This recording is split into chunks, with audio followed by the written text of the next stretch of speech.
menyampaikan ke kita ada 100 orang. Kita percaya nggak? Percaya, walaupun belum pernah ke sana. Percaya kita, karena yang menyampaikan banyak. Seperti itulah hadis mutawatir. Hadis tentang nuzulnya Allah Tabaraka wa Ta'ala, dari sekian banyak kitab hadis diriwayatkan dari sekian banyak ulama dari setiap negeri kaum muslimin dengan riwayat yang sama. Baik kitab hadis sahih, sunan, musnad, jawami dan lain sebagainya. Apakah diragukan? Atau apakah para ulama sepakat untuk dusta? Mustahil. Ya, pernah kita singgung di dalam Al-Ghurur bi Mawqufil Athar, ucapan seorang sahabat Nabi sallallahu alaihi wasallam, sungguh umat Muhammad tidak disatukan dalam kesesatan. Mereka tidak bersepakat dalam kesesatan. Ini menunjukkan ketika ada orang yang bersepakat dari kaum muslimin, dari sahabat, dari tabi'in, atba'ut tabi'in, dari para ulama ahli sunnah, ya, ketika mereka ramai mengatakan sesuatu, sepakat, maka itu sepakat dalam kebenaran. Ya, karena umat Muhammad tidak bersepakat dalam kesesatan. Maka ikhwan fillah, tidak diragukan lagi bahwa haditsul nuzul adalah hadis yang sahih, diriwayatkan secara mutawatir, banyak perawinya. Tapi udah banyak kan kayak gitu, tetap mereka menolak.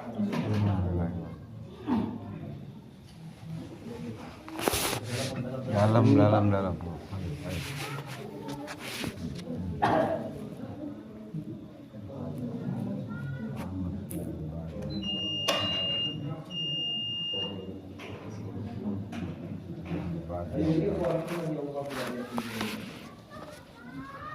Hadis yang sahih terkait haditsul nuzul ini diriwayatkan secara sahih di dalam sekian banyak kitab-kitab para ulama, ya, tetap mereka ingkari.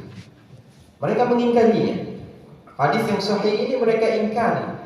Siapa yang mereka ini? Orang-orang yang mengingkari hadis ini, yaitu orang-orang yang mereka yatadaqqaq, kata Imam Ibn Rajab rahimahullah ta'ala, min ilmin nujum, ya, mereka berlebih-lebihan dalam mempelajari ilmu nujum. Dari sisi mana mereka berlebih-lebihan? Mereka mengingkari hadisul nuzul, ya, mereka mengingkari turunnya Allah Tabaraka wa Ta'ala karena mereka tahu, menyadari kalau sepertiga malam di Indonesia jam sekian, berarti di Australia siang. Ketika sepertiga malam di Australia, berarti di belahan bumi yang lain malam. Berarti Allah bolak-balik turun dong. Berarti Allah di bumi aja ini. Seperti itu. Ini nggak mungkin. Jangan-jangan hadis ini nggak sahih. Sebab ya, yang mengakibatkan mereka mengingkari hadis karena mereka berlebih-lebihan. Ya, mereka berlebih-lebihan dalam mempelajari ilmu nujum. Benar memang. Ya. Di satu sisi ketika Indonesia sepertiga malam, mungkin di belahan bumi lain panas.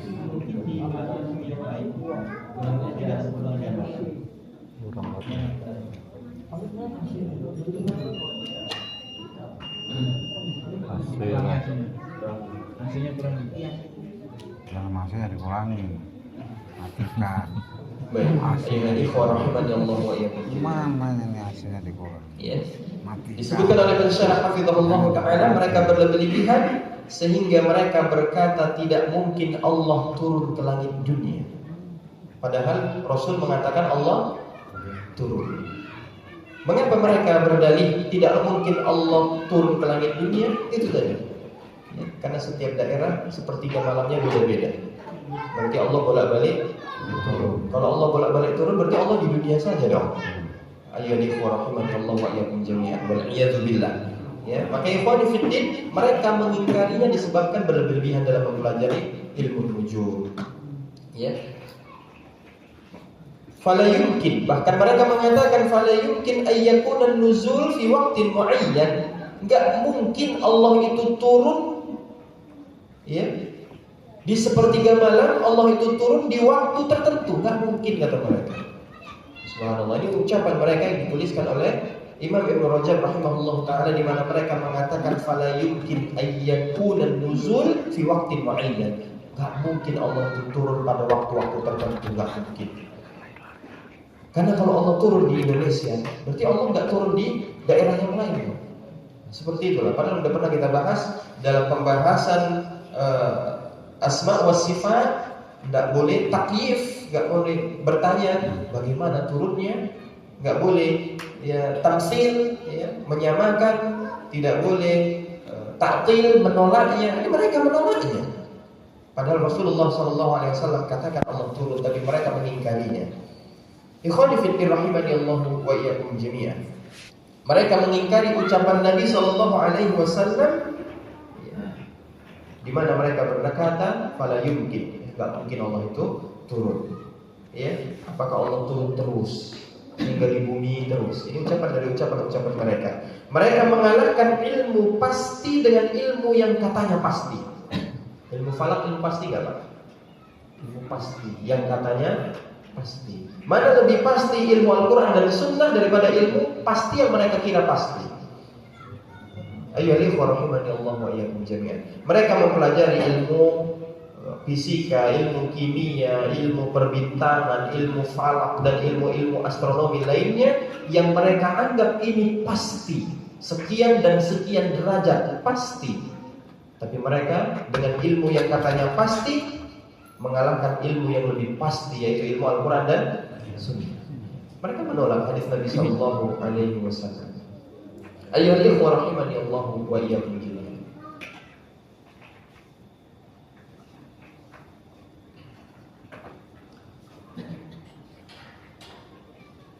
Selanjutnya pensyarah hafizahullah taala mengatakan,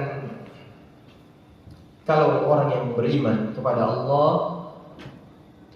akan berkata, ya, ini dari Rasul Sallallahu Alaihi Wasallam, amanna bihi, ya, kami beriman kepadanya, ya, kullu min indi rabbina. Ini ucapan orang yang beriman.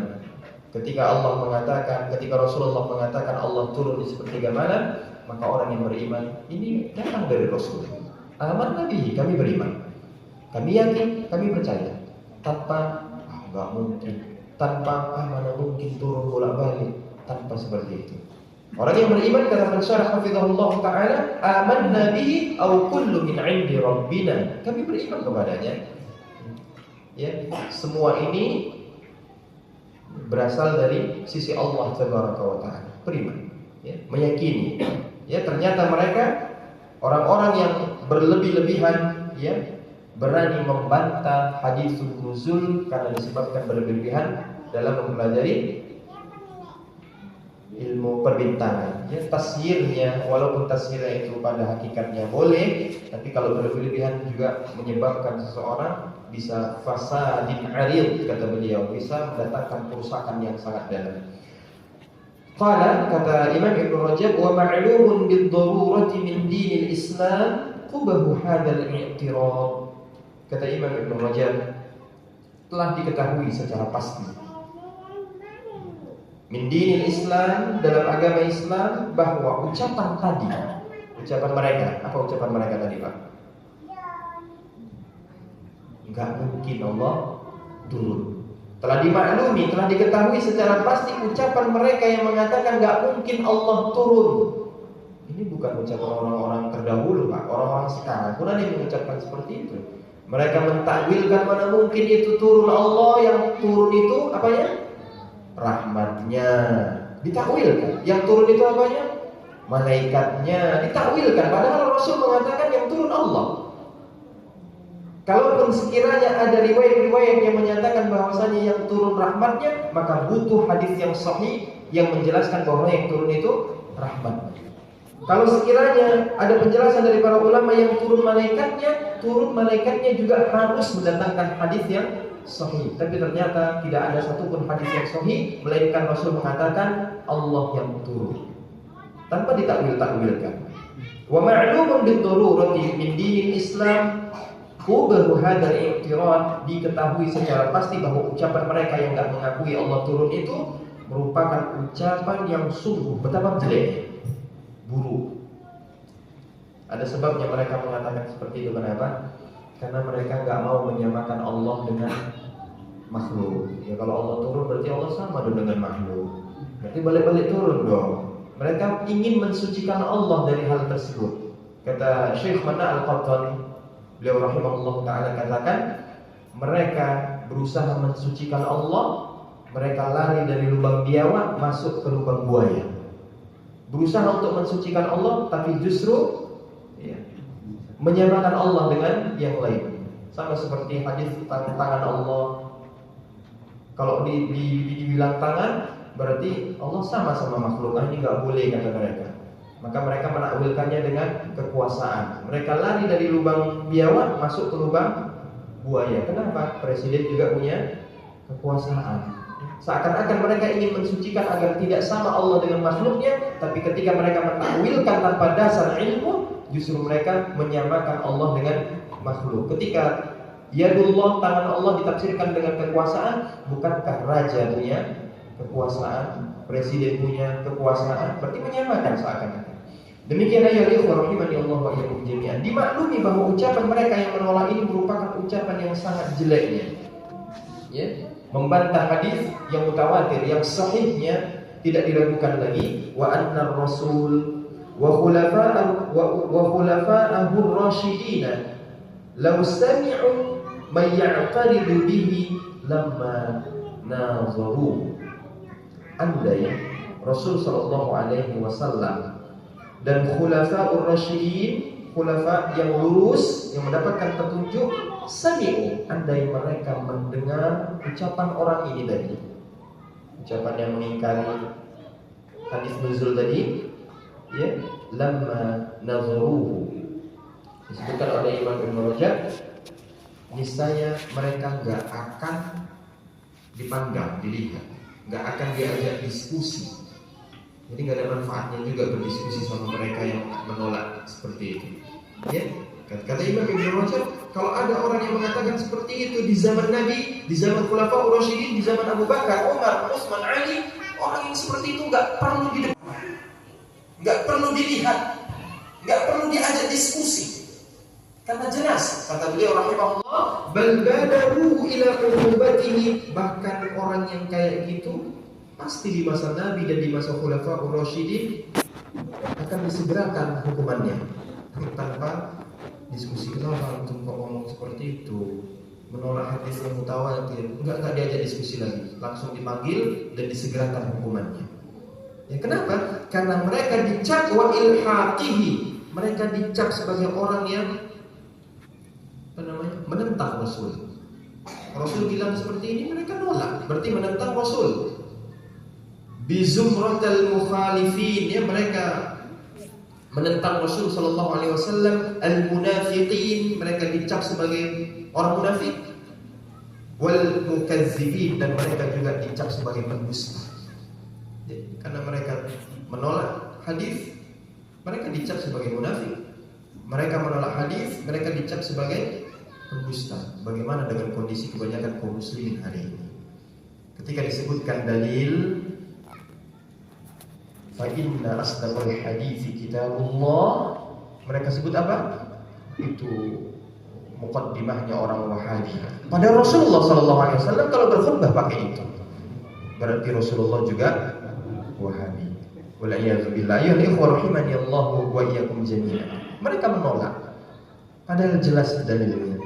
Innaka munafik, pasti ketika ada orang seperti ini di masa Utsman, di masa Umar, di masa Abu Bakar, di masa Rasulullah, dikatakan kepada mereka sebagaimana disebutkan oleh Imam Ibn Rajab, banyak riwayat-riwayat yang tatkala di masa sahabat orang ada yang menentang hadis Nabi, menentang perintah Nabi, maka mereka mengatakan innaka munafik, sungguh kau ini orang munafik.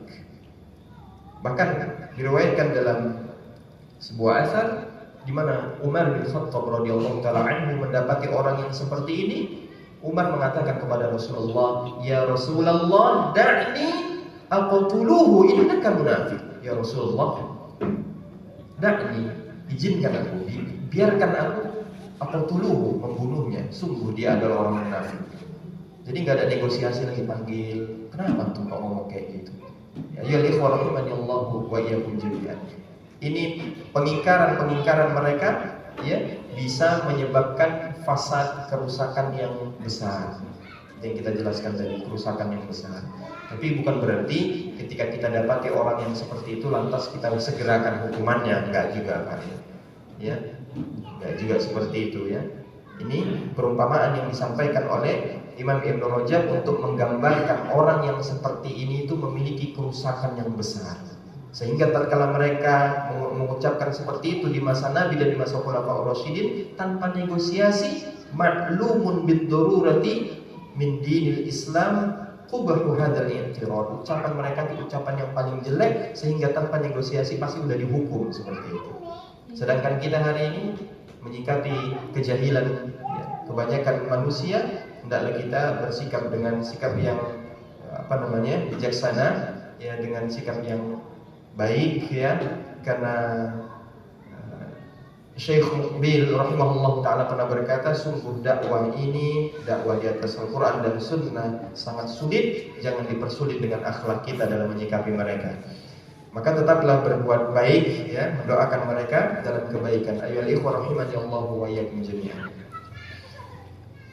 Kadzalika tawassu' fi ilmi al-ansab huwa mimma la yahtaju ya, kata Imam Ibn Rajab, sama hukumnya seperti orang yang memperdalam ilmu nasab, huwa mimma la yahtaj ya, yang enggak dibutuhkan ya, yang enggak dibutuhkan.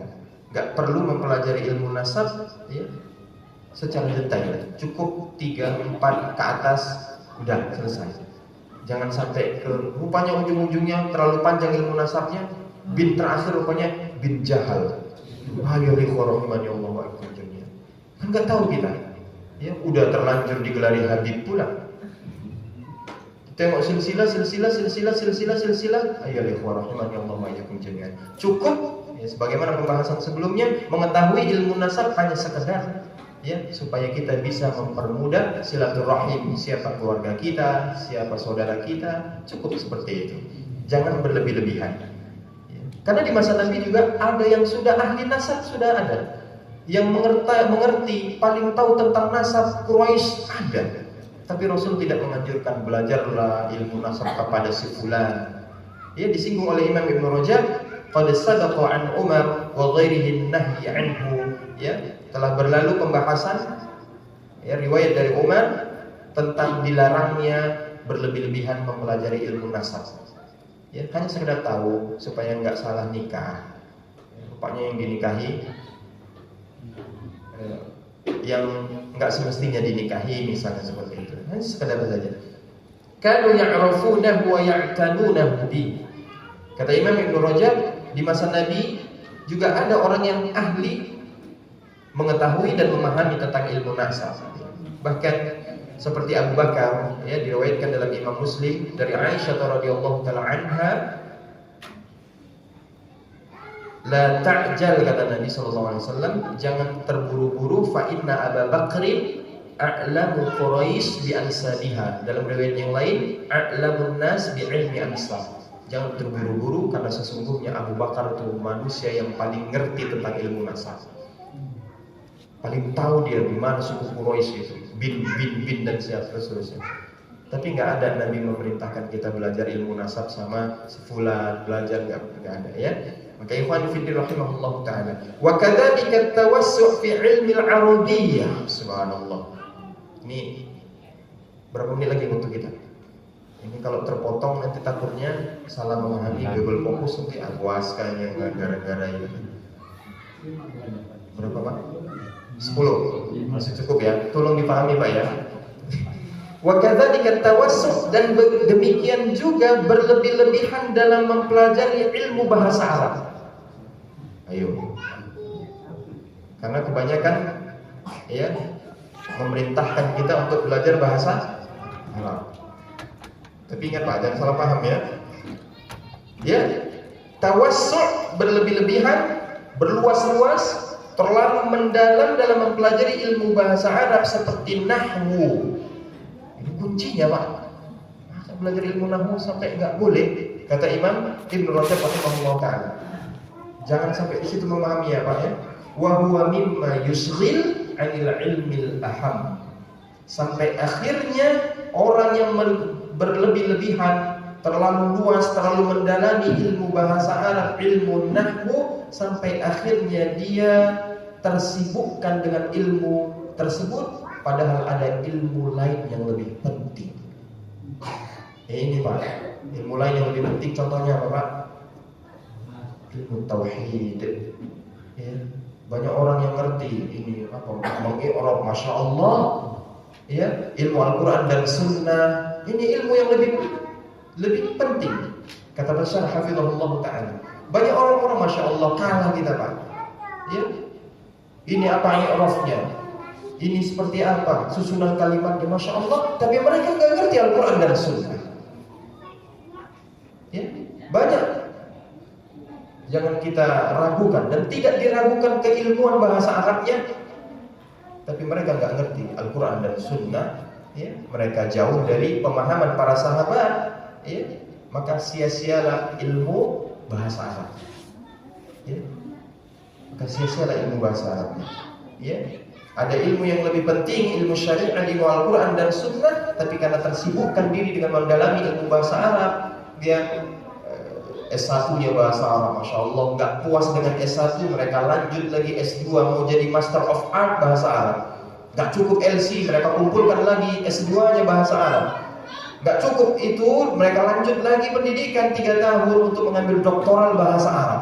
Nggak cukup lagi mereka belajar takhusus lagi dengan mempelajari dan mendalami ABC, macam-macam gelar akademiknya, baik non akademik maupun akademik, sampai akhirnya ketika ditanya man rabbuka, enggak tahu mereka. Man nabiyuka, enggak tahu. Ya. Man amila amalan laisa alaihi amruna fahuwa raddun. Itu kan hadisnya orang Wahabi. Padahal mereka tahu i'rabnya. Oke, ikhwan fillah rahimani Allah wa iyyakum jami'an. Ada yang berkata, karena kita perlu tahu arah kiblat, maka kita harus mendalaminya. Ada juga yang berkata, karena kita mau tahu Al-Quran dan Sunnah, maka kita harus mempelajari ilmu bahasa Arab. Karena ini kuncinya. Bertahun-tahun yang mempelajarinya, lupa mempelajari Al-Quran dan Sunnah. Fokus ke bahasa Arab, karena biasanya orang yang fokus ke bahasa Arab itu fokus ke sastranya Pak. Disinggung oleh pensyarah, mereka fokus mempelajari bahasa Arab, fokus ke sastranya. Dan biasa sastra itu dilihat dari mana? Dari susunan bahasanya. Dan biasanya susunan bahasanya itu diambil dari contohnya dari mana? Dari syair-syair yang ada. Karena orang yang paling mampu bagus sastra Arabnya adalah orang yang mampu berbuat syair, membuat syair. Ya. Ketika mereka mampu berbuat syair, kata Basyar hafizahullah ta'ala, maka akan terjadi kerusakan, kedustaan dalam syairnya. Apa contohnya? Aku berbicara dengan bulan. Sejak kapan berbicara dengan bulan? Bukankah ini kedustaan dalam syair-syair mereka? Subhanallah. Karena barometer bagusnya bahasa Arab seseorang itu ketika ia bisa menyusun rangkaian kalimat dengan sastra-sastra tinggi. Masya Allah, Imam Lughah, Imam Syafi'i rahimahullah ta'ala, imamnya bahasa, tidak diragukan susunan kalimat bahasa Arab yang gak pernah didapati kesalahan dalam kitab-kitab beliau. Maka beliau pernah ditegur, sayang sekali orang yang memiliki ilmu yang luar biasa ini dihabiskan waktunya hanya untuk buat syair. Sampai akhirnya Imam Syafi'i rahimahullah ta'ala direkomendasi belajar sama Imam Malik di kota Madinah. Enggak memperdalam syair. Maka ayyuhal ikhwah rahimani Allah wa iyyakum jami'an.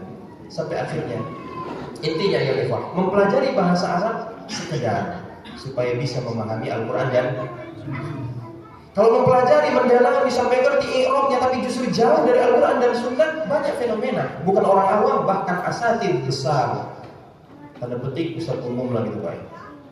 Mereka masya Allah dari pondok-pondok lughah yang luar biasa, maka kalah kita. Karena pernah masuk ke kelas, ada kawan yang mengucapkan salam katanya gitu. Iya. Ini di kampus ini Pak, kampusnya Islam, ada Islamnya gitu. Universitas. Salam katanya. Iya. Kemudian Anda bacakan hadis man tasyabbah bi qaumin fa huwa minhum. Siapa yang melakukan sebuah perbuatan yang menyerupai suatu kaum, maka dia termasuk kaum itu. Ditepuk bahu anak, memahami hadis dengan tekstual aja bang. Iya, masya Allah, kalah kita Pak. Untuk gak di i'rabnya Pak. Subhanallah. Mereka mendalami itu, tahu benar tentang bahasa Arab, tapi mereka justru jauh dari Al-Quran dan Sunnah. Mereka jauh dari akidah yang lurus, jauh dari pemahaman para sahabat Nabi Sallallahu Alaihi Wasallam. Ayo ikhwan, ini suatu ketika seorang ulama, alim, syekh yang faham Al-Quran dan Sunnah, yang ngerti fikih, tafsir, tarikh, faham Al-Quran dan Sunnah, tapi kelemahannya ketika membaca bahasa Arab salah baris-baris.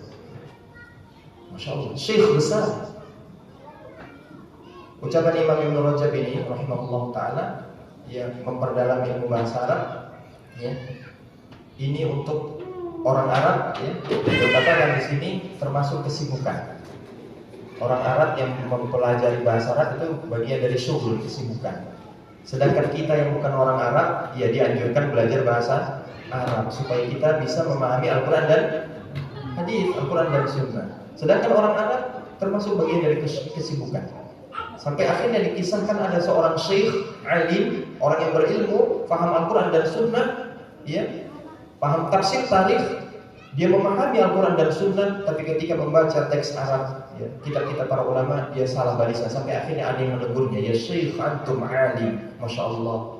Tapi antum ketika baca, yang kasrah antum buat fathah, yang fathah antum buat dhammah. Ini salah. Maka syekh tadi mengatakan, lantas nasihat apa untukku? Kata syekh tersebut. Maka seorang yang menegur beliau mengatakan, pelajarilah ilmu nahwu. Maka dia belajar ilmu nahwu bersama pemuda tersebut, bersama orang tersebut. Sampai akhirnya orang tersebut mencontohkan kalimat bahasa Arab yang biasa kita jumpai di pondok-pondok, ya. Doroba Zaidun Amron. Apa syekh yang memahami kalimat bahasa Arab ini mengatakan, walaupun bahasa Arabnya belepotan, dia mengatakan, limada dorobahu? Doroba Zaidun Amron. Zaidun fa'il, Amron maf'ul. Zaid memukul Amr. Zaid memukul Amr. Syekh yang mengerti bahasa Arab tadi ini mengatakan, limada dorobahu? Kenapa si Zaid kok mukul si Amr? Ada zalim, haram. Ayo, kenapa dia bisa mengatakan seperti itu? Ini kezaliman. Kenapa si Zaid mukul si Amr? Ini zalim, haram. Kenapa dia bisa mengatakan seperti itu? Karena dia mengerti. Walaupun dia nggak bisa bahasa Arab barisnya, tapi dia faham. Tatkala dia baca, dia faham karena memang dia orang Arab. Beda dengan kita baca. Karena kita bukan orang Arab, maka dianjurkan belajar bahasa Arab. Gak bisa baca Arab gundul, ya jangan digundulin. Gak bisa baca kitab kuning, ya fotokopi bentar kan jadi putih. InsyaAllah ta'ala bisa kita baca. Ayo ikhwarahumani Allah wa iyyakum jami'an. Doroba Zaid bin Amr. Syekh mengatakan, berkomentar, limada dorobahu? Kenapa dia memukul Amr? Bukan Syekh, ini hanya sekedar contoh. InsyaAllah penjelasan yang bagus kan? Ini hanya sekedar contoh. Lantas Enggak, Zaid enggak memukul Amr. Antum mengatakan Zaid enggak memukul Amr. Faktanya Zaid enggak memukul Amr, sedangkan antum mengatakan Zaid, doroba Zaid bin Amr, Zaid memukul Amr. Antum berdusta. Wallahi la ata'allam ilman awwaluhu kadzib. Demi Allah, aku enggak akan mempelajari ilmu yang awalnya saja sudah dusta. Subhanallah. Kenapa bisa mengatakan seperti ini syekhnya? Karena dia ngerti.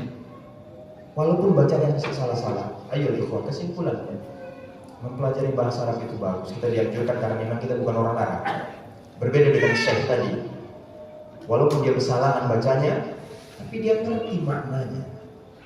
Maka tujuan mempelajari bahasa Arab itu, kata pensyarah hafizahullah ta'ala, jangan sampai berlebihan sampai akhirnya waktu kita habis dan kita nggak ngerti apa sebenarnya yang terkandung di dalam Al-Quran dan Sunnah. Ingat, mempelajari bahasa Arab adalah kunci untuk memahami Al-Quran dan Sunnah. Sekedar untuk memahami Al-Quran dan Sunnah. Berbeda dengan Abu Jahal, Abu Lahab, mereka ngerti, ya, bahasa Arab, maka mereka nggak belajar. Agak beda dikit, beda tipis sama kita. Kita nggak ngerti bahasa Arab pun nggak mau belajar. Beda tipis saja Pak ya. Tapi ingat Pak, beda tipisnya sama Abu Jahal sama Abu Lahab. Ayo ikhwan jami'an, semoga ada faedahnya. Demikian yang dapat kita sampaikan pada kesempatan kali ini. Kita akhirkan dengan doa kafaratul majelis. Subhanallah wa bihamdika, asyhadu an la ilaha illa anta, astaghfiruka wa atubu ilaik. Assalamualaikum warahmatullahi wabarakatuh. Waalaikumsalam.